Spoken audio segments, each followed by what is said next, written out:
global happenings today. We communicate, we analyze global news. Stay tuned. The first subsidy is gone. What Nigerians will say, foul yash don't open, was what happened today over the issue of fuel subsidy. As Edun, the Minister of Finance, presented a draft copy report of the Acceleration, Stabilization and Advancement Plan to Bola Tinubu, and contained in it was a fuel subsidy budget for 2024, and he says that the fuel subsidy is projected to go up 5.4 trillion naira in 2024 as against the 3.6 trillion budgeted for the same intervention in 2023. But don't forget, when Bola Tinubu came on board, he told all Nigerians that fuel subsidy has been removed, and that brought about a sudden hike in the prices of virtually everything. Those in the petroleum industry took advantage of it and finished Nigerians.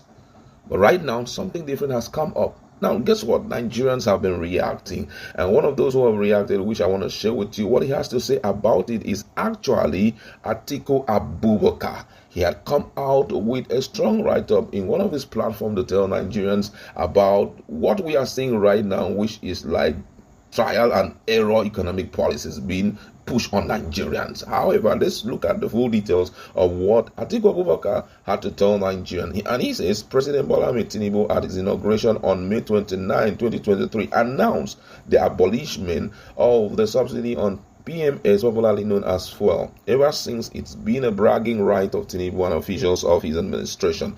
I had in my statement reviewing the 1 year of Bola Tinubu's administration urged the government to come clean on the actual position of the subsidy policy.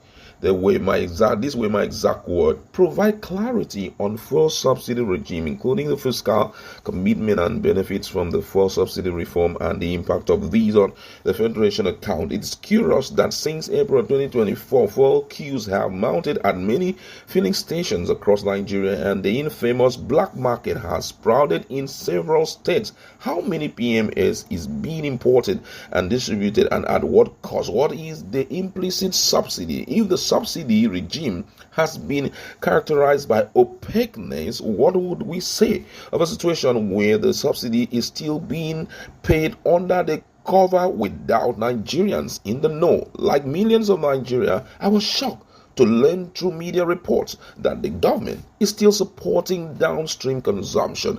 Now we know that expenditure on fuel subsidy may reach 5.4 trillion naira in 2024 compared to the 3.6 trillion naira spent in 2023, the same year that Tinubu claimed to have abolished fuel subsidy.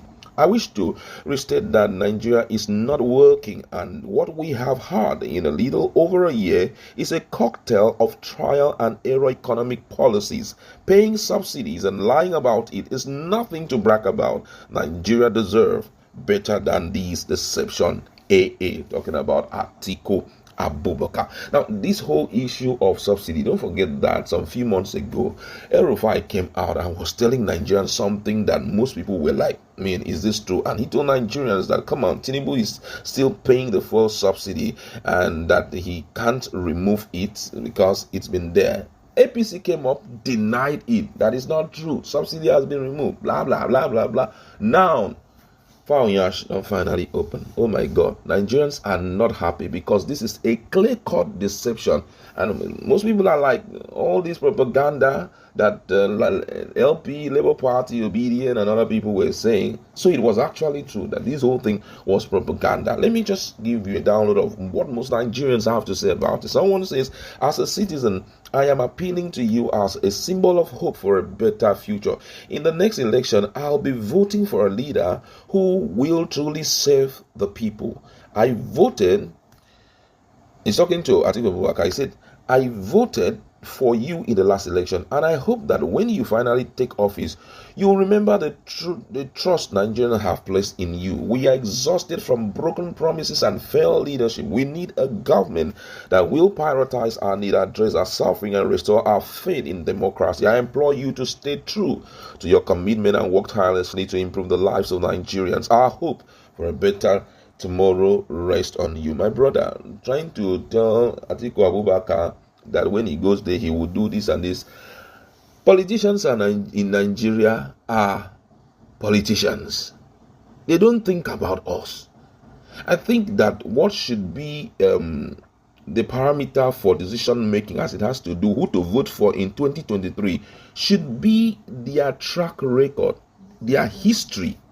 That should be 2027. Sorry, I'm talking about election in 2027. What should be the parameter of Nigerians voting for any candidate, especially for presidential in 2027, should be your track record, your past leadership behavior. On the basis of that, you carry out your vote. We should throw away sentiment. I'm telling you, for the fact that Atiku Abubakar is castigating this guy doesn't make him a better guy. I'm telling you the whole truth, because we can still remember back then when he was the vice president of Nigeria, a lot of things happened. I could still remember when Obasanjo came out and made some very clear-cut statement about the misappropriation of funds by Atiku Abubakar. But there's a man who had not really been involved in this kind of thing, talking about the person of Peter Obi. We've seen his record. Thus far, no one has come out to say when he was the governor of Anambra State, he was involved in any form of misappropriation. So I think that's the right guy, or any other person who will come out with a clean record. Such a person should be voted for. Let's stop playing games and, choosing people whom we know will continually break our heart. These politicians that are just so used to breaking Nigerians' heart, and they're so comfortable in it. So for me, most of them, when they talk, I do well to ignore it. However, let's just look at what other Nigerians are saying. Someone said, imagine lying about removal of subsidy. The people are suffering the effects of subsidy removal, but you are actually paying it. What is this country, for God's sake?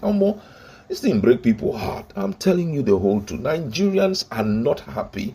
How can you be looking us in the face all of a sudden? Why didn't you still do it like Buhari? You see, at the end of the day, we are missing Buhari. I'm telling you, most people say Buhari took Nigeria 1 million years behind. But shockingly, what we have seen thus far clearly shows that it didn't take us 1 million far behind. Because if when he was on board, the payment of subsidy landed Nigeria at a point where we were buying fuel for 240 naira. And another guy came on board, deceived us that he had removed subsidy only for Edun. I don't know, maybe Edun is not a professional politician, because if he was a professional guy, he would have known how to personally draft that one and give the president himself, so that they can still keep on covering their tracks. But however, when it comes to the issue of accounting, financial documents, they don't lie. There's no way he can cover it up and represent it with anything. That's the truth. So however, I understand this is professional thing, you understand? But however, let's make this clear that Nigerians have been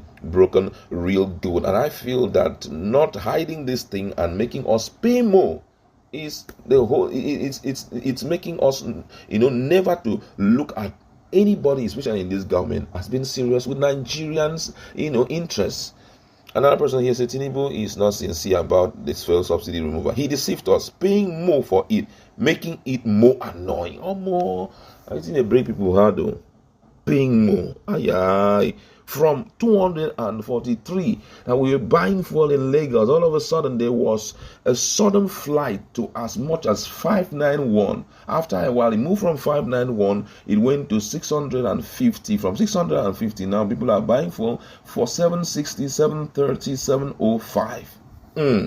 So the big question is, you say you were removing the subsidy, where is the improvement, and why did you lie to Nigerians? I mean, the whole thing revolves around trust right now, and I don't know how much he will be able to convince Nigeria with his statement, because if you go through, his reports and the reports we've seen thus far, it's a mind-boggling one, I must say. Many Nigerians have been talking, but however, I would say, like someone says, Wale Edun is worse than Emefiele 1,000 times. Whether he's worse than him, but he's been able to tell Nigerians the truth that, hey, come on, what this Oga has been saying for this number of months, that there is no fuel subsidy. Absolutely, there was fuel subsidy. We landed on fuel subsidy, and we are continuing. We are not stopping. So for me, Wale Edun has done so well to the Nigerians understanding. That's what we'd like to leave. Let's just meet in our comment section and talk more on this. President Bola Tinubu, 29 of May 2023, told us he had removed it, but now Fauyan's don't open.